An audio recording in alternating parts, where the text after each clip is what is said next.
હવામાન વિભાગે સુરતમાં ભારે વરસાદની આશંકા વ્યક્ત કરીને ઓરેન્જ એલર્ટની આગાહી કરી હતી।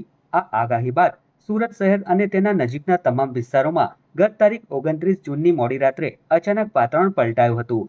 તીવ્ર ગાજવીજ તથા કડાકા ભડાકા સાથે વરસાદની તોફાની શરૂઆત થઈ હતી। લાંબા વિરામ બાદ શરૂ થયેલા આ વરસાદના કારણે વરાછા, કતારગામ, અમરોલી, અડાજણ, પાલ સહિતના નીચાણવાળા વિસ્તારોમાં પાણી ભરાવાનું શરૂ થયું હતું। તો બીજી તરફ કેટલાક વિસ્તારોમાંથી માર્ગ ખોટકાયા હોવાની પણ ઘટનાઓ સામે આવી છે। મોટા વરાછા વિસ્તારમાં 400 મીટરનો આખો રસ્તો બેસી જતા થોડા સમય પહેલા જ થયેલી ડ્રેનેજની કામગીરી સામે સવાલો ઊભા થયા છે। જ્યારે રાંદેરની ઝઘડિયા ચોકડી નજીક માર્ગ પર પડેલા ખાડામાં કાર ખાબકી હતી, જેના કારણે પાલિકા દ્વારા તાત્કાલિક અસરથી રસ્તો બંધ કરવામાં આવ્યો હતો।